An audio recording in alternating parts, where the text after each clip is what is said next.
Bonjour et bienvenue sur la chaîne YouTube de l'Axipica. Je suis Claire Henrion. J'espère que vous allez tous bien, que vous soyez confinés, seuls ou en famille, à plusieurs, ou alors que vous soyez au front dans les personnels soignants ou ceux qui distribuent l'alimentation. Vous êtes terriblement exposés, je pense beaucoup à vous.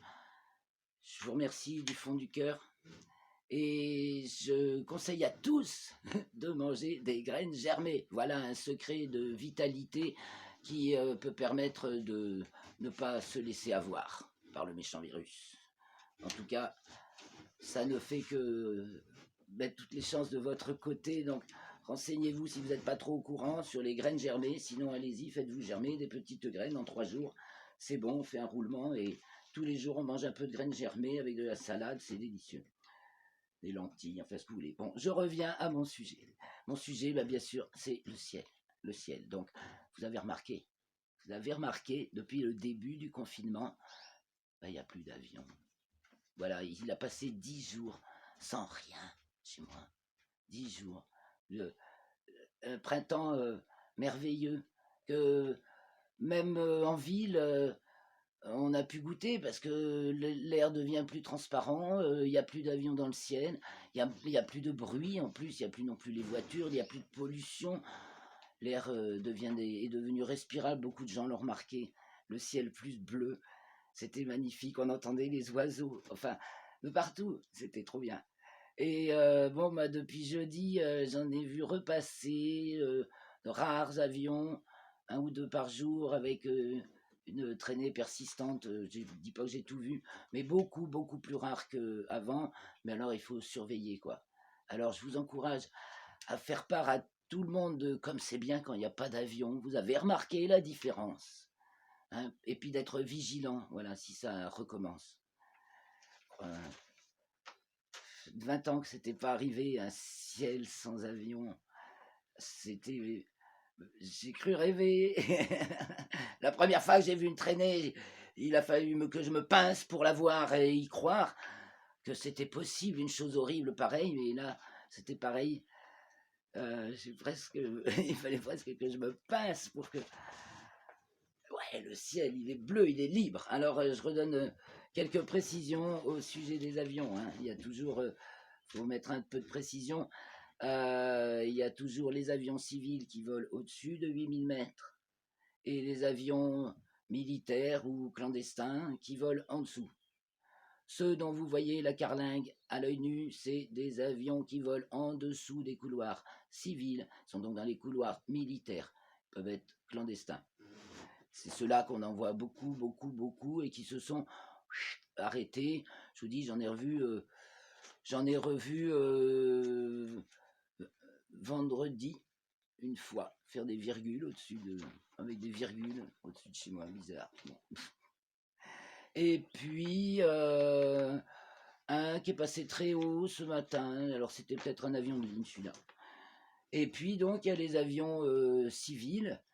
Ceux qui transportent les passagers, mais pas que, parce qu'il faut savoir qu'il y a beaucoup d'avions civils qui sont affrétés par les armées pour juste épandre là-haut, hein, c'est-à-dire au-dessus de 8 000 mètres, 10 000, entre 10 000 et 13 000 mètres. Et ça épand, il y a beaucoup de témoignages vidéo de ça. Donc, en fait, au total, si il n'y avait que le transport de passagers, malgré les très grands flux de population qu'il y a aujourd'hui, mais il y aurait peut-être, allez, je dis c'est comme l'iceberg.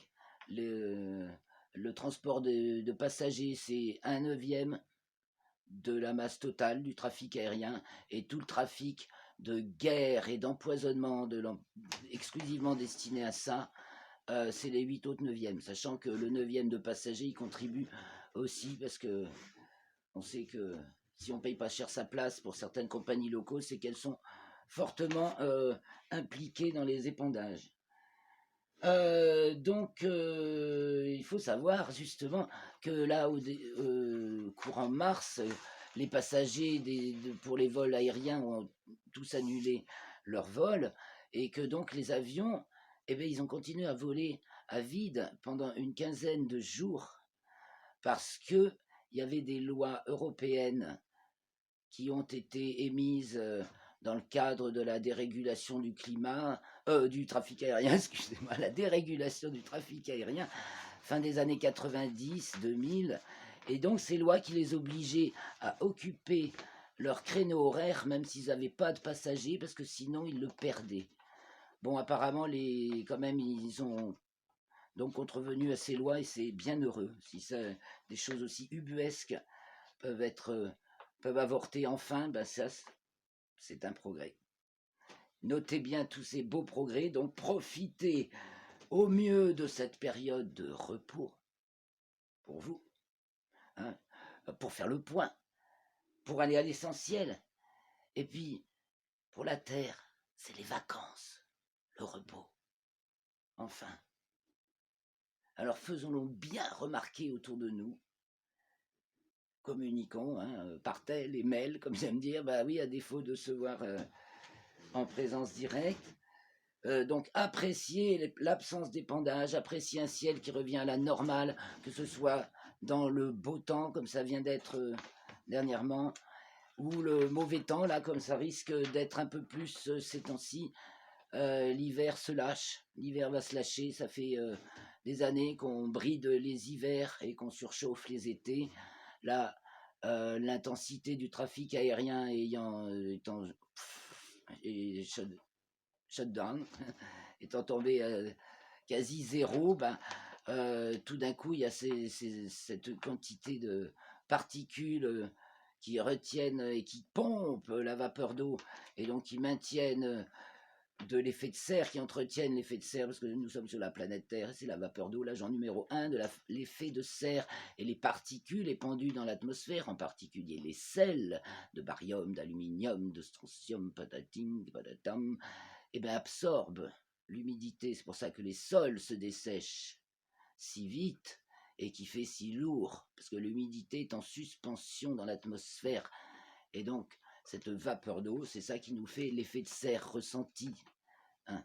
Et on nous fait croire que c'est le réchauffement climatique dû au CO2 émis par nos activités civiles.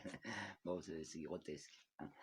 Donc voilà, restez en bonne santé, restez vigilants et restons connectés. Bien à vous.